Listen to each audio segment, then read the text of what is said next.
PDB? Kumpulan dari persamaan diferensial biasa sebagai satu kesatuan. Oke, thank you Aziz. Aziz ya? Oke.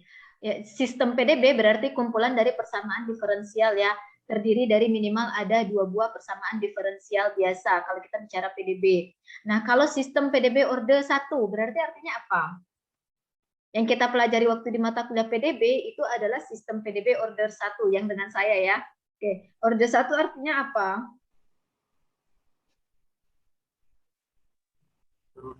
Turunan pertama, Bu.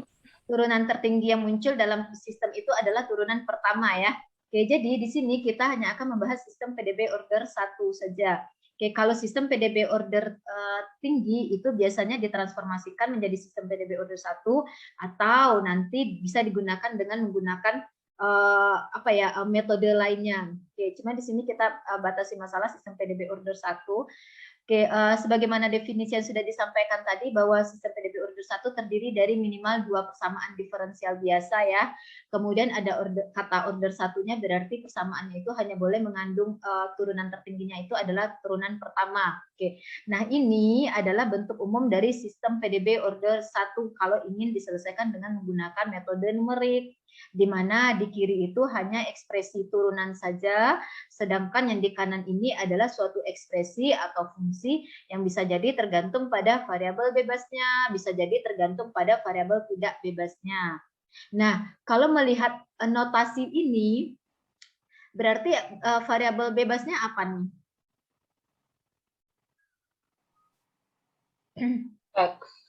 X-nya ya, X sebagai variabel bebas. Ingat yang namanya kalau kita bicara turunan, maka dia turunan itu selalu terhadap variabel bebasnya. Nah, kalian mahasiswa matematika harusnya tidak asing melihat notasi ini ya, dy1 dx, dy2 dx, hingga dyn dx. Artinya X itu berperan sebagai variabel bebasnya, kemudian yang y1, y2, yn itu adalah variabel tidak bebasnya. Nah, di sini walaupun yang katakanlah persamaan pertama ya, variabel tidak bebasnya ada berapa banyak nih secara umumnya di sini terlihat? Banyak N.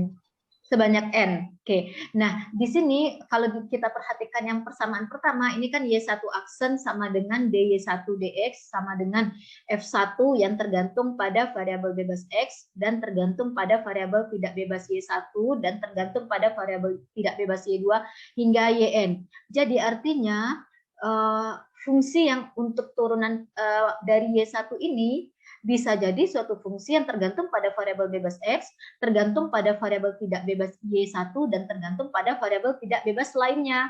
Jadi jangan mentang-mentang kita bicara tentang Y1 aksen pada persamaan pertama, kemudian dia terlihat hanya tergantung pada variabel Y1-nya saja, tidak ya. Bisa jadi dia juga tergantung pada variabel tidak bebas lainnya.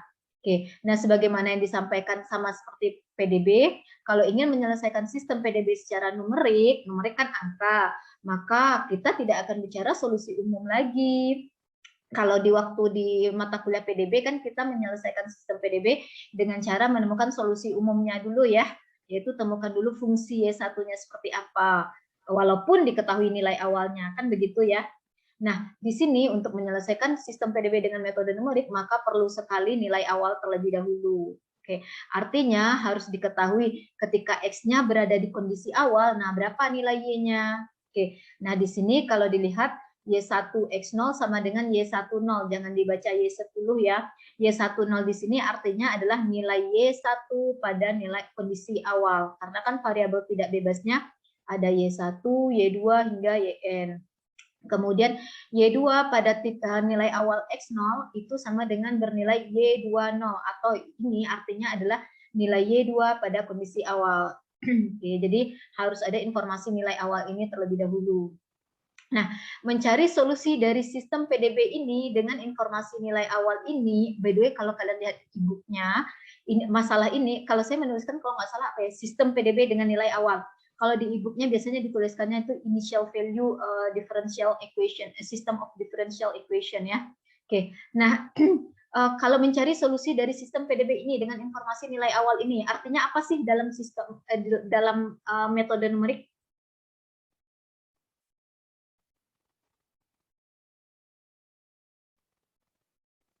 Artinya apa sih ingin mencari solusi dari sistem PDB ini? Mau mencari apa sih?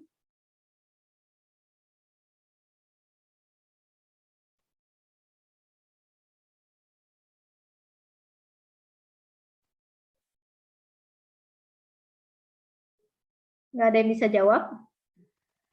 Sama dengan PDB, kalau PDB waktu itu mencari solusi numeriknya dari PDB artinya apa?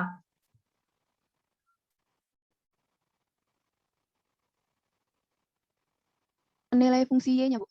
Nilai fungsi Y-nya ya, nilai Y-nya pada suatu X tertentu. Jadi penting sekali kita bicara pada suatu X tertentu ya.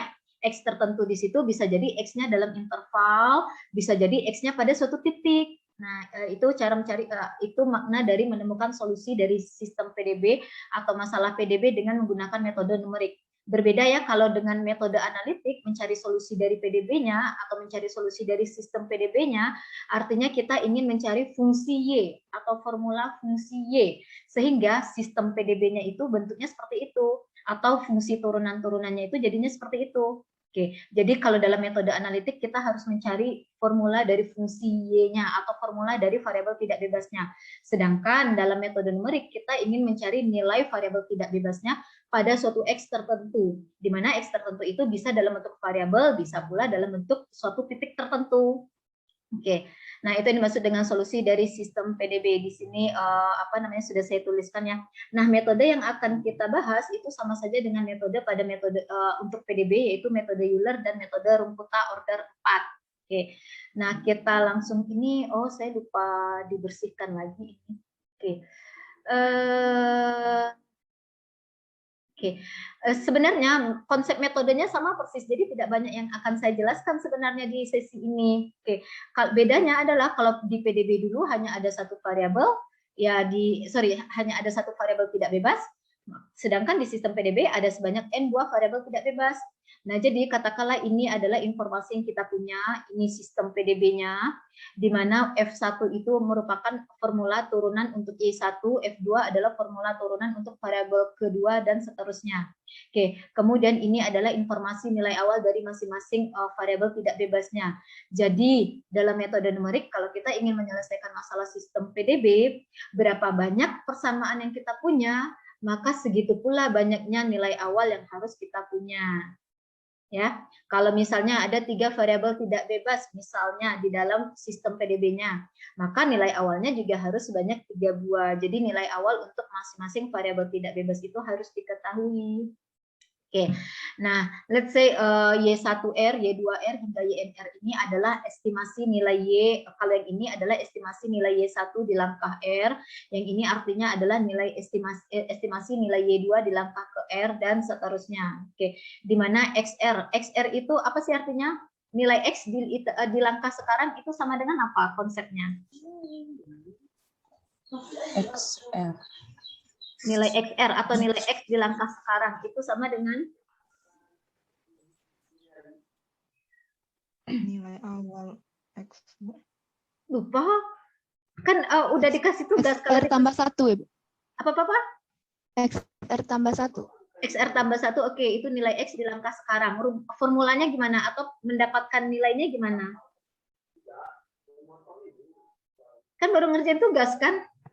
Nilai X di langkah saat ini atau di langkah sekarang itu sama dengan diperolehnya dari mana perhitungannya? Nilai X pada angka sebelumnya dikali H, Ibu. Ditambah H. Iya, ditambah H. Itu dia tepatnya ya. Nilai X di langkah sebelumnya ditambah dengan H. Oke, itu dia formulanya ya. Oke, kemudian maka dengan menggunakan metode Euler, inilah rumusnya. Kalau Y1 dalam kurung XR plus 1, ini artinya bukan dikali ya, tapi nilai Y1 pada kondisi X di langkah R plus 1 sama dengan, nah ini notasi singkatnya, artinya adalah nilai Y1 di langkah ke R plus 1, itu sama dengan nilai Y1R, berarti Y1R artinya apa?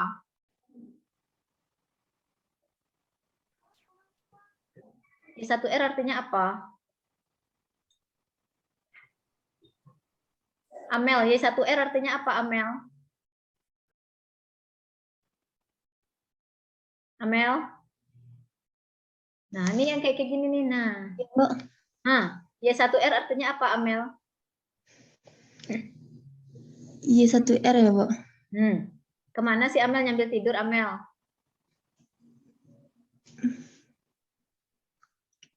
Y1R artinya apa, Amel?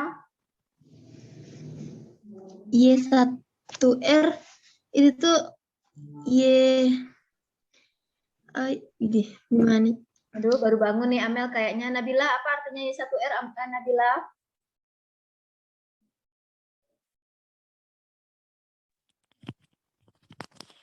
Langkah Y1 pada saat ini, Bu. Kan Y1R plus 1 saya mengatakannya adalah nilai Y1 di langkah saat ini. Apakah Y1R juga nilai Y1 di langkah saat ini? Y1 pada langkah sebelumnya, Bu. Ya, itu dia ya. Nilai Y1R plus 1 artinya di sini kita katakan sebagai nilai Y1 di langkah saat ini. Dia sama dengan nilai Y1 yang ada di langkah sebelumnya. Karena kan R-nya mundur nih. Dari R plus 1 kemudian ke R berarti kan mundur tuh. Nilai Y1 di langkah sebelumnya ditambah dengan H dikali F1 yang dievaluasi pada titik-titik yang ada di langkah sebelumnya. Ya, oke. F1 ini diambil dari mana? Siapa? Yemima. F1 ini diambil dari mana, Yemima?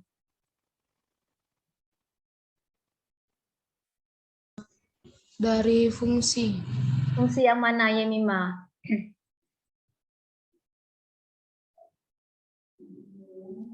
Fungsi Y aksennya, Bu.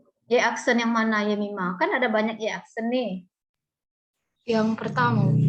Y1 aksen ya. Kalau kita mencari nilai Y1 yang ada di langkah saat ini, itu ya sama dengan nilai Y1 yang ada di langkah sebelumnya ditambah H dikali Y1 aksen. Kan kita mencari Y1, jadi kaitkanlah ini Y1 aksen.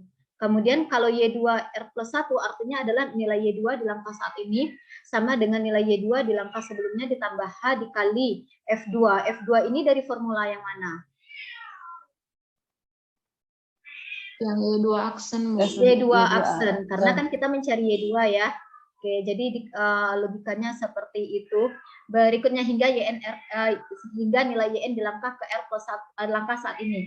Nah, sama persis kan ya dengan menggunakan metode Euler di PDB, bedanya hanya kalau di PDB dulu yang ini mungkin hanya sampai 2 ini aja, karena kan hanya ada satu variabel bebas dengan satu variabel tidak bebas. Tapi sekarang karena ada N buah variabel tidak bebas, makanya di sini ada Y1, Y2 hingga YR. Oke, kita lihat algoritmanya juga sama persis dengan algoritma metode Euler pada PDB lalu.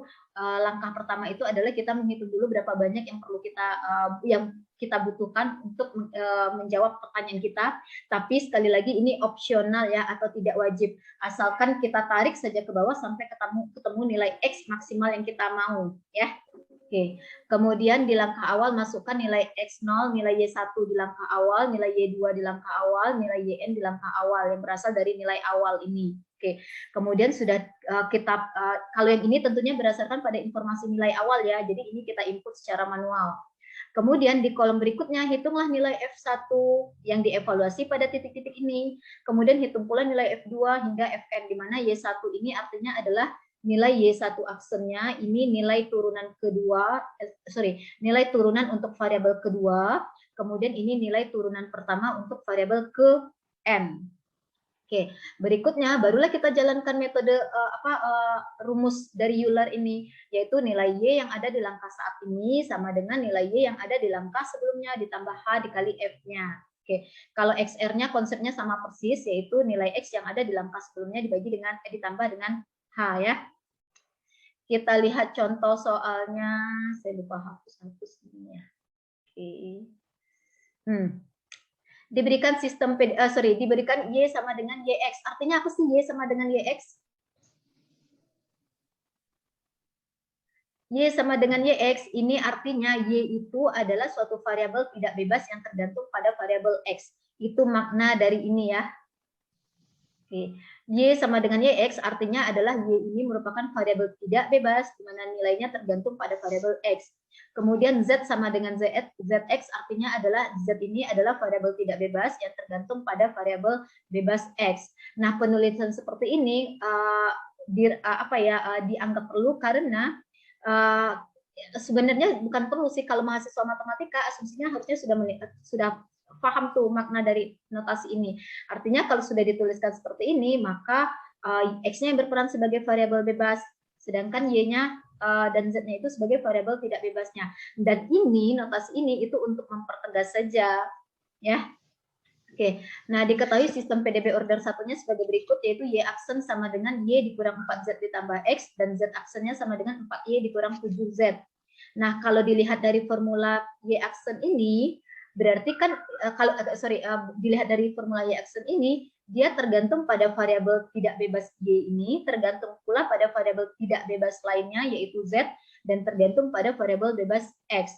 Intinya adalah formula dari turunan ini di ruas kanannya itu tidak boleh ada ekspresi turunan, ya. Yang turunan itu hanya ada di ruas kirinya saja. Oke, berikutnya diketahui nilai Y1 sama dengan 2, Z1 sama dengan 1. Nah, kalau melihat formula ini, berarti yang berperan sebagai nilai X0-nya berapa nih?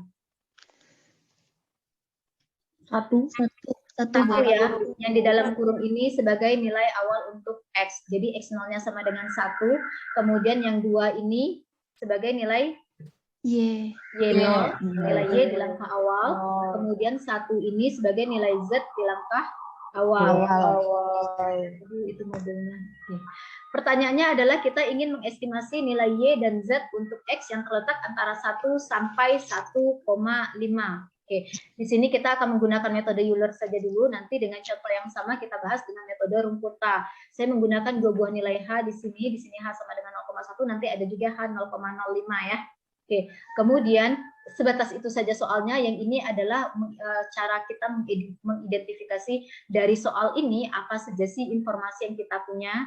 Oke, kalau Y aksennya sama dengan Y dikurang 4Z tambah X, tentunya ini sebagai Y aksennya ya. F1-nya.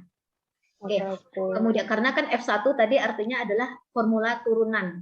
Oke, F1 itu adalah turunan pertama untuk variabel tidak bebas pertama. Kemudian F2 ini adalah formula turunan dari variabel tak bebas yang kedua. Jadi di sini menjadi F2-nya adalah 4Y dikurang 7Z. Oke, nah yang ini kalian sudah clear ya, saya pikir X0 sama dengan 1, XR sama dengan 1,5 dari mana? Dari estimasi nilai Y dan Z-nya itu, Bu. Karena intervalnya paling akhir 1,5, Bu. Ya, betul sekali. Dari intervalnya ya, karena kan interval X-nya dari 1 sampai 1,5 dan maksimal X-nya adalah 1,5. Maka XR-nya sama dengan 1,5. Oke. Kemudian Y0 sama dengan 2 dan Z0 sama dengan 1 itu dari informasi nilai awal ini ya, sebagai Y0, ini sebagai Z0. Kemudian di sini saya menghitung nilai R, tidak wajib ya. Jalankan saja rumus ini kalau kalian ingin lebih confidence berapa banyak langkah yang diperlukan, yaitu XR dikurang X0 dibagi H, di mana XR-nya tadi 1,5, X0-nya 1 sesuai dengan informasi nilai awal, kemudian dibagi dengan nilai H-nya. Oke, kalau H-nya 0,1, ternyata kita butuh 5 langkah. Kalau H-nya berbeda lagi, tentunya banyaknya langkah berbeda pula, ya. Oke, berikutnya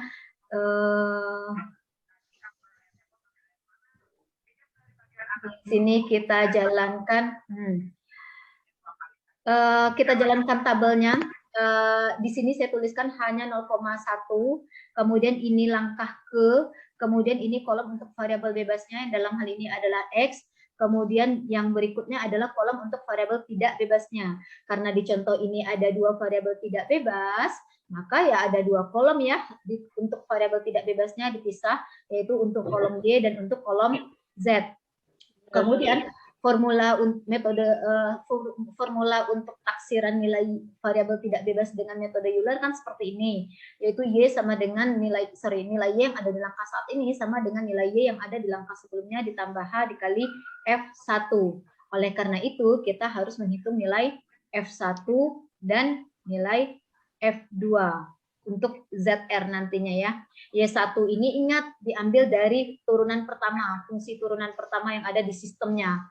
Sedangkan F2 ini adalah formula turunan pertama dari variabel kedua pada fungsi atau pada sistem PDB tadi ya. Nah, cara menjalankannya sama persis, selalu di langkah awal itu dengan R sama dengan 0, X sama dengan 1 ini dari mana nih? X0-nya 1, Bu. Nilai awal. X0-nya 1 ya, dari nilai awal. Kemudian Y dan Z ini sama dengan 2 dan 1 berturut-turut sesuai dengan informasi nilai awal ya. Oke, jadi hanya ini saja nih yang akan kita input secara manual. Oke. Berikutnya, yang kolom ini, Y aksen sama dengan F1. Ini dari mana nih dapat negatif 1 ini? Dari Ini tadi Y formula kurang Y 4Z tambah dari X. Y dikurang 4Z ditambah X ya. Yang X. dimana Y, Z, dan X-nya ini diganti dengan Y, Z, X yang ada di langkah ini ya. Iya. Oke.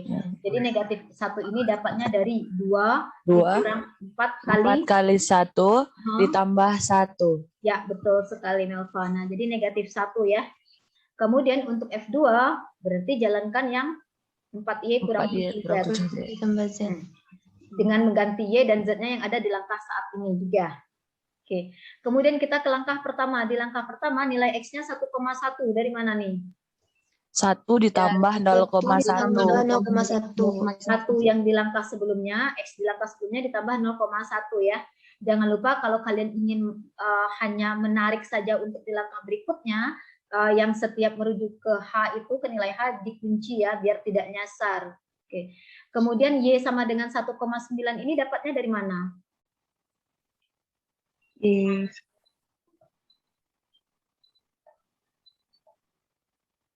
Margaret, 1,9 dapatnya dari mana Margaret? Masukin nilai X ke dalam persamaan yang Y aksennya, Bu. No. Thank you Margaret. Rini, 1,9 dari mana Rini?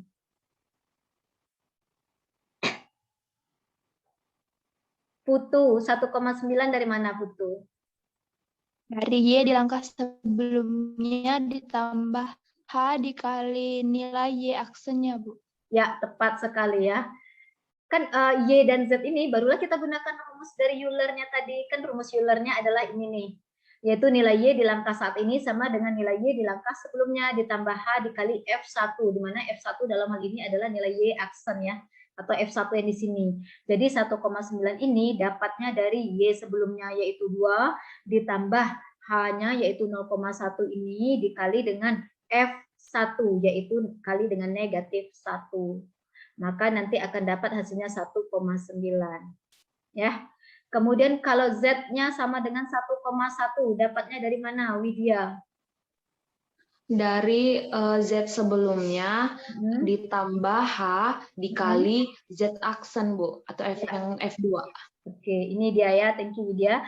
Jadi 1,1 sama dengan 1, yaitu dari Z sebelumnya ditambah nilai H ini, jangan lupa dikunci H-nya, kalau ingin ditarik ya, rumusnya nanti. Kemudian dikali dengan 1 ini, atau nilai Z aksen. Oke, berikutnya yang 2 kolom ini diapain? Copy aja ke bawah ya, ditarik saja. Karena otomatis dia akan menghitung nilai F1 dan F2 merujuk ke nilai X, Y, dan Z yang ada di iterasi saat ini. Kemudian berikutnya adalah sudah penuh di langkah pertama, tinggal tarik saja ke bawah. Oke. Nah, sampai ketemu dengan nilai X yang kita tuju. Yang kita tuju kan nilai X maksimal 1,5 ya. Nah, ternyata cukup berhenti atau kita cukup selesaikan di langkah kelima saja, ketemu di R sama dengan 5. Oke, dengan X sama dengan 1,5 ya sudah, inilah dia estimasi nilai Y dan Z untuk X yang terletak antara 1 sampai 1,5. Oke, nilai Y-nya mana ya ini, nilai Z-nya mana yang ini, dan ini adalah salah satu contoh saja. Pada X sama dengan 1,2, nilai Y-nya itu adalah nilai Y yang ada di langkah berapa nih? Di langkah kedua. Di langkah kedua ya, karena 1,2 ini terletak di langkah kedua, maka nilai Y-nya adalah 1,76, kemudian nilai Z-nya adalah 1,09 ini, 1,09 ini dia. Oke, nah sebagaimana yang sama seperti metode Euler, interpretasi lainnya, kita bisa membaca juga tren nilai Y dan nilai Z-nya walau tanpa mengamati too detail terhadap angka-angka ini hingga ke bawah ya. Nah, kalau melihat dari tabel ini nih, apa yang kamu baca tentang tren nilai Y ketika X-nya berada antara 1 sampai 1,5 set?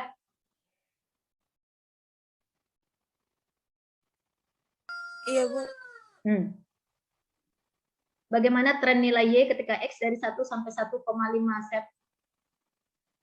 Oh, pada nilai X-nya 1,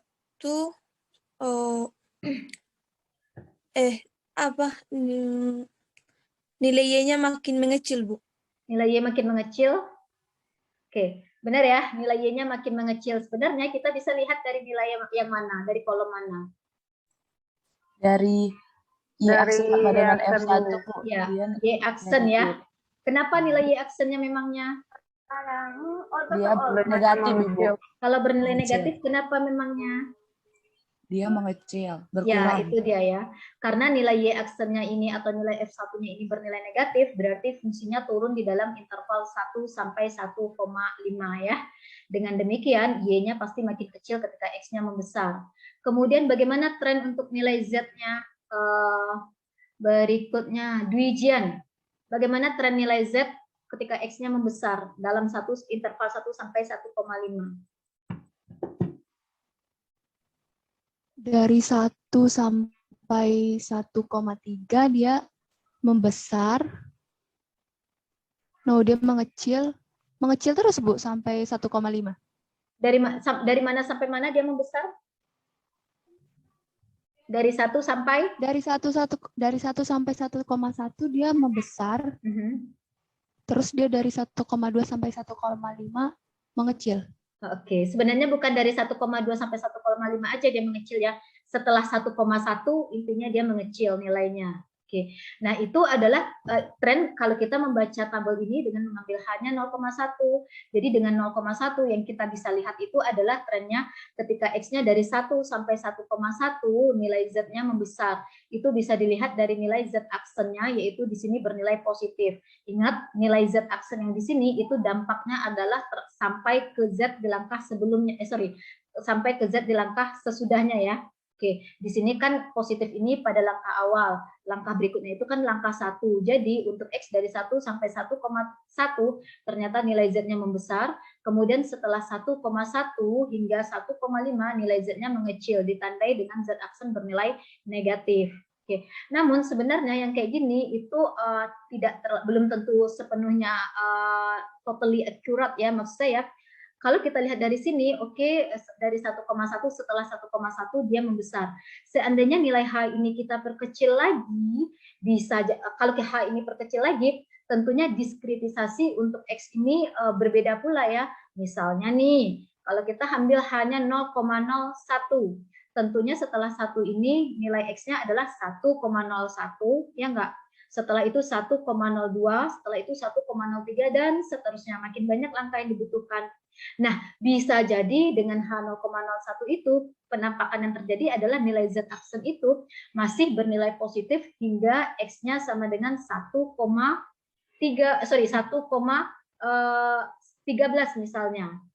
Di sini kan hanya 1,1, 1,2 atau 1,10, 1,20 kan gitu. 1,13 itu kan tidak terdeteksi di sini ya.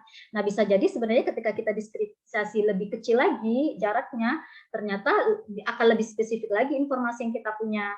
Nah, kita lihat di sini, itu di sini saya ambil H sama dengan 0,05. Saya tidak bahas lagi di sini cara menjalankan algoritmanya ya, karena sama persis kan ya. Oke, nah kalau kita lihat untuk H0,05 nilai Y aksen atau F1-nya bernilai negatif semua. Oke, berarti sama ya trennya dengan yang di H0,1 tadi, yaitu selalu menurun nilai nilai Y-nya dari awal dari X sama dengan 1 hingga X sama dengan 1,5. Nah, namun untuk nilai Z-nya ternyata naiknya itu sampai mana nih kalau baca dari tabel ini? Teguh. Ya, Bu.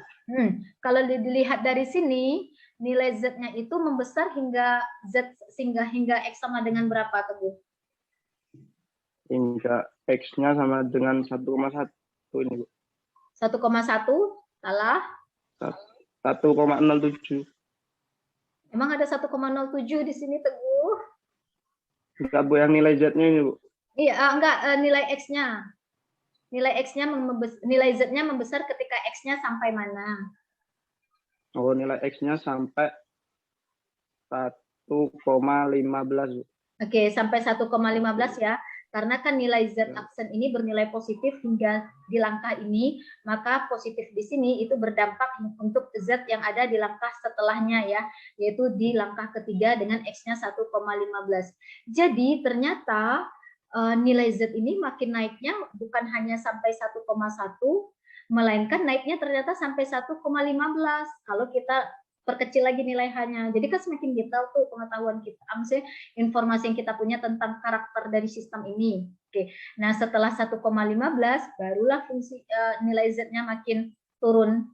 Sedikit berbeda ya dengan informasi di sini tadi. Kalau di sini setelah 1,1 nilai Z-nya turun.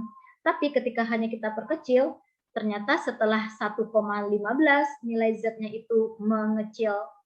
Nah, begitu bedanya interpretasi yang bisa kita tarik dari untuk nilai H yang berbeda ya.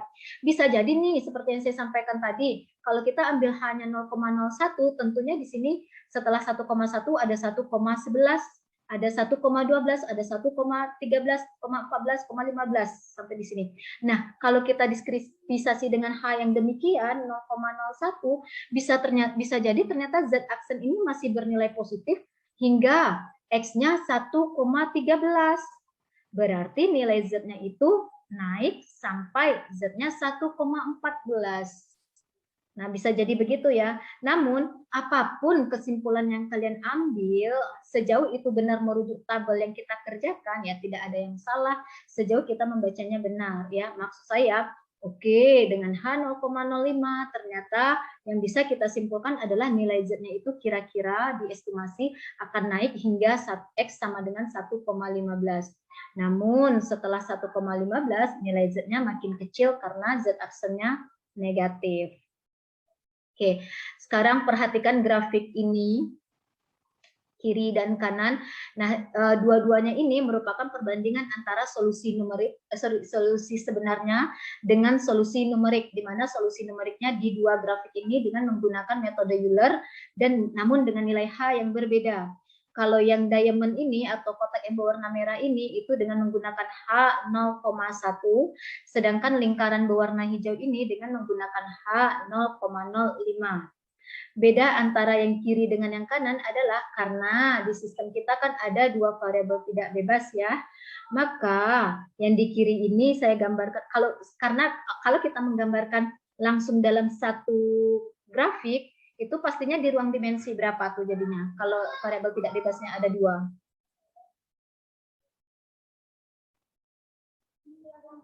Ya, benar ya Melva, walaupun suaranya tidak keluar tapi saya membaca gerak mulutnya.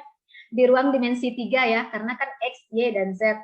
Nah, itu kan kurang terbaca ya. Nah, di sini saya gambarkan, plotkan grafiknya dengan menggunakan Maple, yang di sini perbandingan antara nilai Y atau solusi sebenarnya Y dengan solusi numerik terhadap variabel X. Sedangkan yang ini untuk variabel Z terhadap variabel X. Nah, yang berwarna biru ini adalah solusi sebenarnya untuk variabel tidak bebas Y. Sedangkan yang kurva berwarna biru yang di sini itu adalah solusi sebenarnya untuk variabel tidak bebas Z. Nah, kalau kita lihat di sini kan benar ya sesuai dengan penemuan kita atau interpretasi yang kita baca dari tabel tadi bahwa nilai Y-nya itu makin turun untuk X dari 1 sampai 1,5. Cocok ya? Oke. Kemudian untuk nilai Z-nya kalau kita amati nih kira-kira nih dengan kalau saya zoom lagi nih. Kira-kira sampai X sama dengan berapa sih ternyata fungsi nilai Z-nya naik? Sampai sini ya, titik puncaknya ya enggak.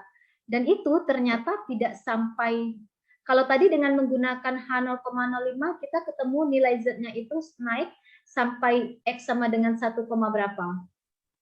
1,15. 1,15 ya. Kalau di sini 1,1, di sini 1,2, apakah di sini 1,15?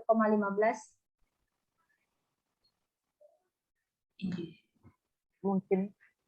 Tidak. Di sini yang 1, kelihatan nggak grid yang ini nih, garis yang abu-abu ini? Oh iya, kelihatan yang. Kalau di sini 1,1 kan sama dengan 1,10 ya. Di sini 1,20-nya, maka di sini yang 1,15-nya. Jadi ternyata sebenarnya nilai Z itu naiknya sampai mana kira-kira nih kalau kita baca dari solusi yang sebenarnya? 1,12,5. Ya, 1,12,5 atau 1,13 ya, kan kita tidak mendiskripsi dengan jelas banget.